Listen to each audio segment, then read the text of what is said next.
नमस्कार, आप देख रहे हैं साधना न्यूज मध्य प्रदेश और मैं हूं आपके साथ मेघा जैन। मध्य प्रदेश में इन दिनों चुनाव है। चुनाव को लेकर के सरगर्मियां बढ़ी हुई है। तमाम तरह की पार्टियां मैदान में उतर चुकी है। लेकिन जहां मैं बैठी हूं वो देवास है। ऐसा कहा जाता है कि देवास का चुनाव अपने आप में ही बड़ा आश्चर्यचकित और अचंभे वाला होता है, क्योंकि यहाँ पर जो विधायक है, सिटिंग विधायक गायत्री राजे पवार, यहाँ की जनता गायत्री राजे पवार को लगातार पिछले 10 साल से पिछले जो चुनाव हुए उसमें उन्होंने लगातार विधायक के तौर पर देखा। वो आगे आई, विकास के कार्य किए और एक बार भारतीय जनता पार्टी ने भी उन पर भरोसा जताया है। यहाँ की जनता का भी अपार स्नेह है, लोकप्रिय विधायक है। तो आइए सीधे उनसे बात करते हैं और जानते हैं कि आगे की उनकी रणनीति क्या होगी और कैसे वो देवास को आगे लेकर जाएंगी। सबसे पहले तो साधना न्यूज़ में आपका बहुत बहुत स्वागत है और एक बार फिर प्रत्याशी के रूप में सामने, उसके लिए बहुत बहुत बधाई। मेरा पहला सवाल, भारतीय जनता पार्टी ने एक बार फिर आप पर भरोसा जताया है, इसको कैसे देख रही हैं? देखिए, भारतीय जनता पार्टी के शीर्ष नेतृत्व ने मुझ पर भरोसा जताया है। मैं उनको धन्यवाद देना चाहती हूँ और मेरी देवास की जनता को धन्यवाद देना चाहती हूँ, जो आत्मीयता से मुझसे जुड़ी हुई है। एक परिवार की तरह हम लोग रहते हैं देवास में, तो यही बात है बस। जी, चूँकि आप एक महिला हैं और महिला सशक्तिकरण की बीजेपी लगातार बातें भी करती है, देवास की महिलाओं को भी आपसे बहुत सारी अपेक्षाएं हैं, तो कैसे देखती हैं आप इसको? क्योंकि जब एक महिला विधायक होती है तो लोगों को अपेक्षाएं बढ़ जाती, खासकर महिलाओं की बढ़ जाती। भारतीय जनता पार्टी ने महिलाओं के लिए जो किया है वो अद्भुत है। महिलाओं को जो एक शक्ति, जो एक कॉन्फिडेंस भारतीय जनता पार्टी ने अपने सरकार में दिया है, वो हमें देखने को मिलती है। एक समय था जब मैं राजनीति में एंटर हुई थी, पंडाल में एक भी महिलाएं नहीं होती थी। ग्रामीण में जब जाते थे पूरे पुरुषों से भरा पंडाल होता था, दरियों पे भी बैठी हुई पुरुष होते थे, महिलाएं कहीं घर से झांक के देखती थी। आज जब मैं ग्रामीण क्षेत्र में जाती हूँ, गाँवों में, आपको जानकर आश्चर्य होगा, आधा पंडाल महिलाओं से भरा होता है। घूंघट काढ़े होती हैं पर उसके बावजूद भी आके पंडाल में बैठती हैं। तो ये कॉन्फिडेंस, घर से बाहर निकल के समाज में अपना स्थान मांगने के लिए जो एक कॉन्फिडेंस आया है महिला में, मैं मानती हूँ ये भारतीय जनता पार्टी की सरकार की देन है महिलाओं के लिए। ऐसा कहा जाता है कि आपके महल के इर्द गिर्द ही भारतीय जनता पार्टी की राजनीति भी घूमती है, चूँकि पार्टी इतना भरोसा जताती है, चूँकि आप उस पर जीत कभी आई है, तो क्या लगता है आपको, क्या कहें? देखिए, ऐसा नहीं है कि इर्द गिर्द ही राजनीति होती है। राजनीति तो पूरे ज़िले में है, पूरे देवास में है। भारतीय जनता पार्टी के कार्यकर्ता बहुत सारे हैं।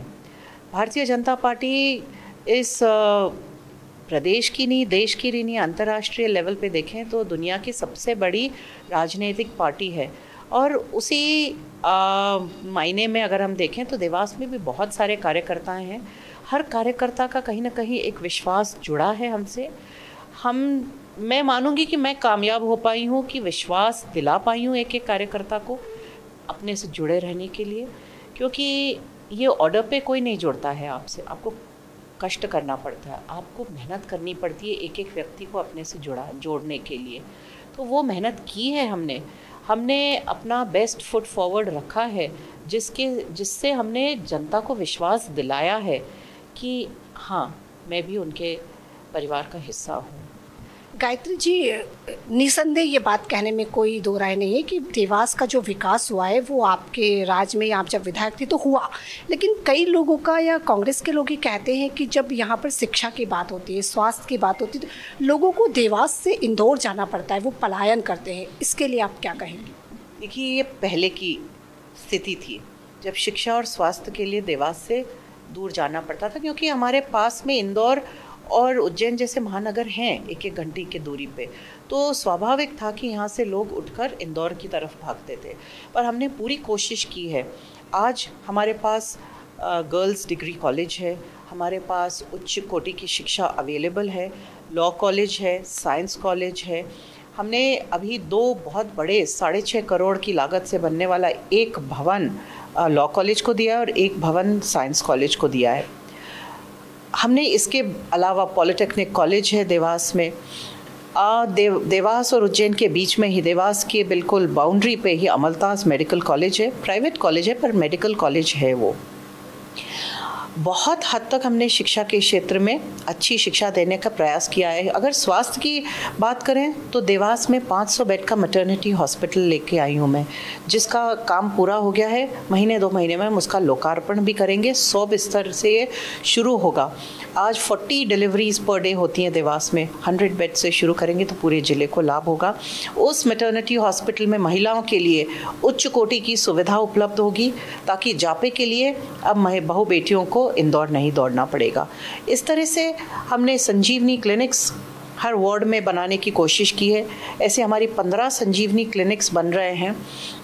तो हमने कोशिश की है कि लोगों के घरों तक हम मेडिकल एड पहुंचाने में काम करें, और काफ़ी हद तक हम सफल भी हुए हैं।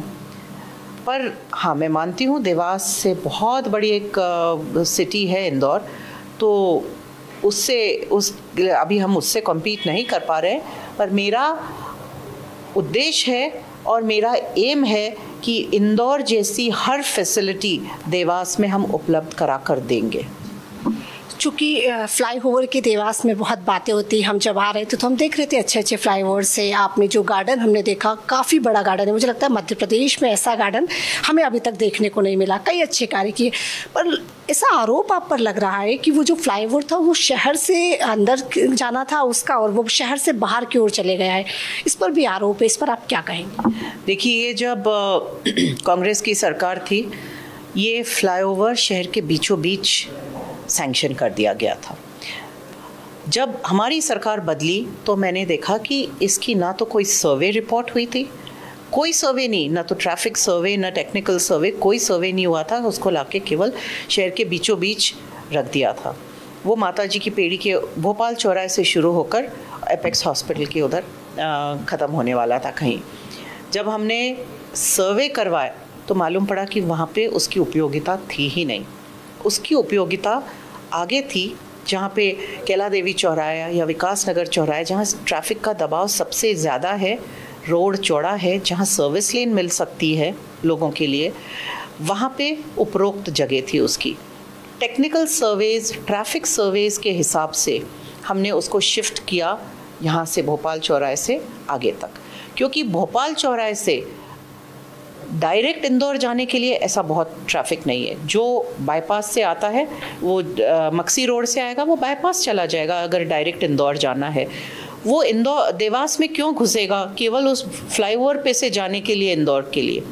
तो वो उसकी उपयोगिता इतनी नहीं थी वहाँ पे। उसकी उपयोगिता देखते हुए और उसके सर्वे की रिपोर्ट्स देखते हुए उसको शिफ्ट किया गया, ना कि किसी और उद्देश्य से।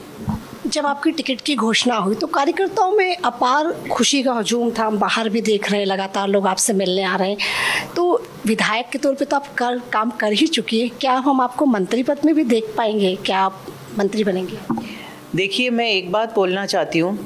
पिछले कार्यकाल में एक विधायक के रूप में जो काम मैं कर पाई हूँ, माननीय शिवराज सिंह जी के नेतृत्व में भारतीय जनता पार्टी की सरकार के साथ, वो कोई एक मंत्री के लेवल से कम नहीं था।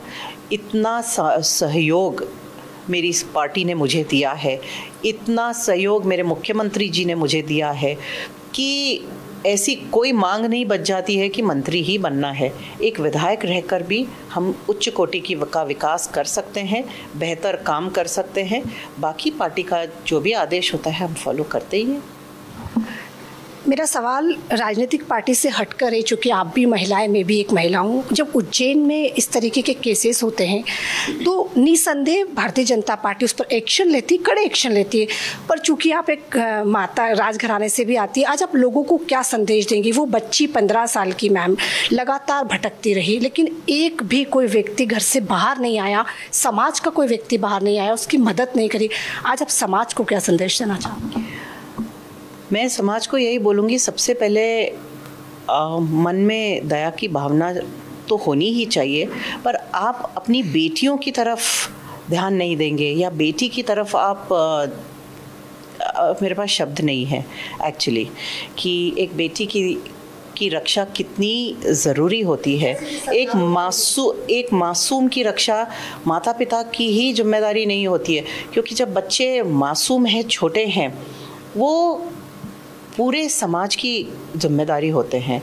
बड़े होने के बाद आपकी उम्र की या मेरे उम्र की कोई हो तो हम अपनी सुरक्षा के लिए स्वयं दायित्व ले सकते हैं, पर एक छोटी बच्ची होती है, छोटा बच्चा होता है, उसके लिए तो केवल सरकार ही नहीं जिम्मेदार है।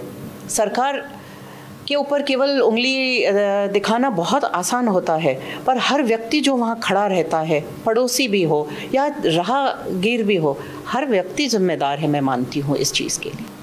कार्यकर्ता भी कह रहे हैं और लगातार देवास की जनता भी ये कह रही है कि इस बार तो 1 लाख के पार अब आप जाने वाली हैं, तो आज आप अपने देवास की जनता को क्या कहेंगे? मैं तो देवास की जनता को केवल इतना ही बोलूँगी कि मेरे परिवार ने मन से हमेशा से भावना से जुड़ी हुई हूँ इस देवास से। जितना हो सके केवल देवास के भले के लिए काम किया है। हर काम का अंत यही था कि देवास की जनता के जीवन स्तर को कैसे बेहतर किया जाए, और इस काम के लिए मुझे देवास की जनता ने बेहद प्यार भी दिया है, आशीर्वाद भी दिया है।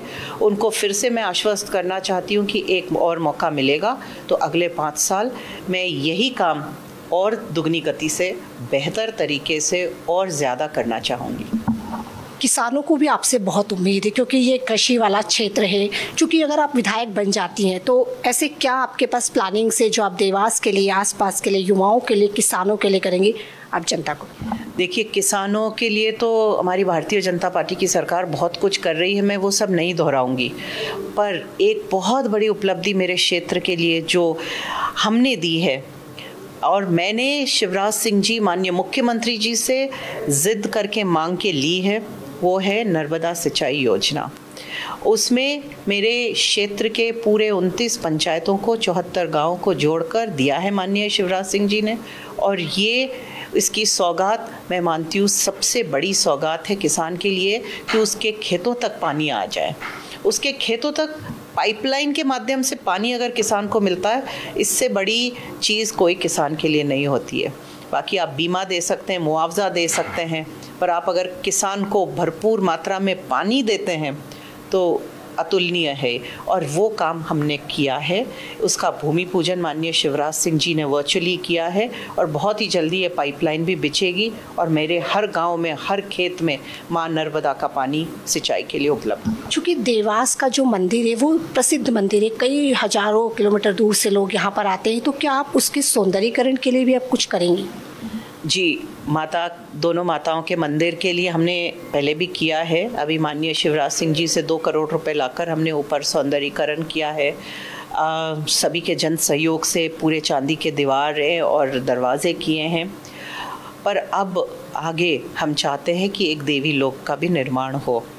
महाकाल लोक को देखकर सभी प्रेरित हुए हैं और देवास की जनता भी चाहती है, मैं भी चाहती हूँ। आने वाले समय में हम ज़रूर ये बनाकर देंगे देवास को। बहुत बहुत धन्यवाद गायत्री राजे पंवार। तो आपने सुना गायत्री राजे पंवार को, वो कह रही थी कि किस तरीके से वो देवास के लिए आगे प्लानिंग कर रही है, वो किस तरीके से यहाँ की जनता के लिए और लगातार कार्य करेंगी। चूँकि ये कृषि वाला क्षेत्र है तो किसानों के लिए भी उन्होंने जो योजनाएं लाई है वो लगातार इस तरीके की योजनाएं लाएंगी, अपने मुख्यमंत्री तक यहाँ की बात रखेंगी और इस क्षेत्र को लगातार आगे बढ़ाने का कार्य करेंगी। आप देखते रहिए साधना न्यूज़ मध्य प्रदेश।